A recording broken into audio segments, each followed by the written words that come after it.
வணக்கம் and welcome to 1008 soil project. இன்னைக்கு புக்கேரோத்தான் சக்திபுரம் பக்கத்தில் இன்னொரு ஆலயம் இருக்குது. அந்த ஆலயத்தோட பேர் ஸ்ரீ மகாமாரியம்மன் ஆலயம். அந்த ஆலயத்திலேருந்து ஒரு பிடி மண் எடுக்கிறதுக்கு ஒரு வாய்ப்பு கிடைச்சி இந்த வேலையில் கோயில் நிர்வாகத்துக்கு நன்றியை தெரிவிச்சுக்கிறேன். இந்த ஆலயம் பார்த்தீங்கன்னா ஒரு பெரிய காம்பவுண்ட் இருக்குது. முன்னெல்லாம் எஸ்டேட் காலத்து கோயில்னு சொல்லியிருக்காங்க. ஸோ கண்டிப்பாக புக்கேரோத்தான் வந்தீங்கன்னா இந்த ஆலயத்துக்கு ஒரு தடவை வந்துருப்போங்க. புக்கேரோத்தான்லேயே பல ஆலயங்கள் இருக்குது. சில ஆலயத்தில் மட்டும்தான் எனக்கு உத்தரவு கிடச்சி. அதில் மெயினாக பார்த்தோமா ஸ்ரீ மகா பெரிய பாளையத்து நாகம்மாள் ஆலயம் புக்கேரோத்தான் ஸ்லாங்கூர். இது வெட்ட வெளிச்சத்தில், அதாவது சக்திபுரத்துக்கு போகிறதுக்கு முன்னாடி இந்த ஆலயத்தை பார்த்துட்டு போவோம். இந்த ஆலயத்துலேருந்து ஒரு பிடி மண்ணு கிடைச்சதுக்கு எனக்கு பெரிய பாக்கியமாக தான் கருதுறேன். காரணம் என்னென்னா, பெரிய பாளையத்தோட குல வழிபாடுகள் நிறைய பேர் இருப்பாங்க. கண்டிப்பாக இந்த அம்பாள் உங்களுக்கு குலசாமியாக இருந்தாங்கன்னா பொங்க வச்சு அம்பாளுக்கிட்ட வேண்டிட்டு போங்க. கண்டிப்பாக உங்களுக்கு நல்லதே நடக்கும். இந்த ஆலயத்துக்கும் நான் நன்றி தெரிவிச்சுக்கிறேன், நம்மளுக்கு ஒரு பிடி மண்ணை கொடுத்ததுக்கு. இந்த ஆலயத்தில் சங்கிலி கருப்பவர் இருக்காரு. அதே நேரத்தில் எல்லா சிலைகளும் பார்த்தோமா பழமையான சிலையாக தான் இருக்குது. முன்ன உள்ள காலத்தில் எஸ்டேட் காலத்தில் உள்ள சிலைகள் தான்.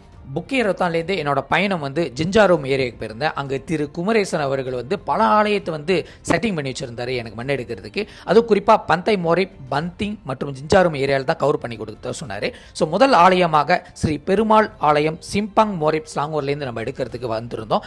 இந்த ஆலயம் பார்க்கும்போது ரொம்ப ரொம்ப அதிசயமாகவும் வித்தியாசமாக தான் இருக்குது. காரணம், எங்கேயோ ஒரு பகுதியில், அதோட கடல் பகுதி கிட்ட தான் இந்த ஆலயம் இருக்குது. இந்த ஆலயத்தோட நிர்வாகத்துக்கு நான் நன்றி தெரிவிச்சுக்கிறேன், நம்மளுக்கு ஒரு பிடி மண்ணை கொடுத்ததுக்கு. இங்கே தான் என்னோட பயணம் தொடங்குது. இந்த மத்தியான பொழுதுல எந்தெந்த ஆலயத்தை போய் பார்க்க போறேன்னு வாங்க செக் அவுட் பண்ணலாம். 208வது ஆலயமாக ஸ்ரீ மகாமாரியம்மன் ஆலயம் பந்திங் ஸ்லாங்கூர் தான் கிடச்சிது. இதோட மார்க் பண்ண பார்த்தோமா 20% ஆஃப் டோட்டலி 1008 சாயிலில் நம்மளுக்கு கிடச்சிருச்சு. 108வது கணக்கில் இந்த ஆலயத்துலேருந்து ஒரு பிடி மண் எடுக்கிறது எப்பா மனசுக்கே நிறைவாயிருச்சு. அதே நேரத்தில் கோயில் தலைவர் ரொம்ப ஸ்பாட்டிங்காக எந்தெந்த ஆலயம் கிடைக்கலன்னு சொல்லுங்கள், நான் உங்களுக்கு ஹெல்ப் பண்ணுறேன்னு சொல்லிட்டு இருந்தார்.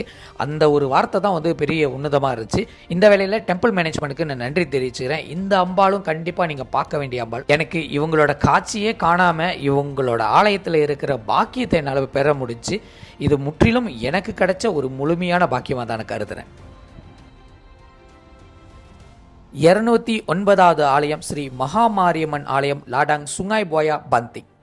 சுங்காய் போயா தமிழ் பள்ளி அருகிலே தான் இந்த ஆலயம் இருக்குது. இந்த ஆலயத்தோட மேனேஜ்மெண்ட்டை பார்க்கும்போது, அதாவது இந்த ஆலயத்தோட கம்பவுண்டும் அமைப்பும் பார்க்கும்போது அந்த மேனேஜ்மெண்டோட வளத்தை தெரியுது. அதே நேரத்தில் இந்த அம்பாளோட அவங்களோட பிரசித்தி பெற்ற அந்த அருளும் தெரியுது. அதே நேரத்தில் இந்த ஆலயத்துக்குள்ளே ஒரு பெரிய காம்பவுண்டில் பூக்குழி வச்சுருக்காங்க. அதுவும் அழகாக செட்டிங் பண்ணியிருக்காங்க. அதாவது நாள் கடந்து போனாலும் அல்லாட்டி அந்த நேரத்தில் வரும்போது அழகாக ஈஸியாக மேனேஜ் பண்ணுற மாதிரி தான் இந்த ஆலயத்தை வச்சுருக்காங்க. அதே நேரத்தில் இந்த ஆலயத்தோட மேனேஜ்மெண்ட் நம்மளுக்காக ஒரு பிடி மண்ணை கொடுத்துருந்தாங்க. அவங்களுக்கும் நான் நன்றியை தெரிவிச்சுக்குவோம். 1008 ப்ராஜெக்ட் தொடர்ச்சியாக பந்திங் ஏரியாவில் நம்ம கவர் பண்ணிட்டு இருக்கோம். மற்ற ஆலயங்கள் என்னென்ன ஆலயங்கள் கண்டிப்பாக நீங்கள் பார்க்க தான் போகிறீங்க. இது போன்ற உங்கள் ஆலயத்திலையும் மண் எடுக்கணும்னு ஆசைப்படுறீங்களா? உங்கள் ஏரியாவில் இருக்கிற 5 கோயிலோ 10 கோயிலோ உங்களுக்கு தெரிஞ்ச கோயிலோ நீங்கள் அந்த இடத்துல ரெக்கமெண்ட் பண்ணுங்கள். இந்தமாரி 1008 சாயில் ப்ராஜெக்ட் எடுத்துக்கிட்டு இருக்காங்க. நம்ம ஆலயத்தில் மண் எடுக்க சொல்லி உத்தரவு கேட்டிங்கன்னா அந்த உத்தரவு பெற்ற பிறகு என்கிட்ட தகவல் தெரிவிங்க. கண்டிப்பாக உங்கள் ஆலயத்திலும் நான் மண் எடுக்கிறேன்.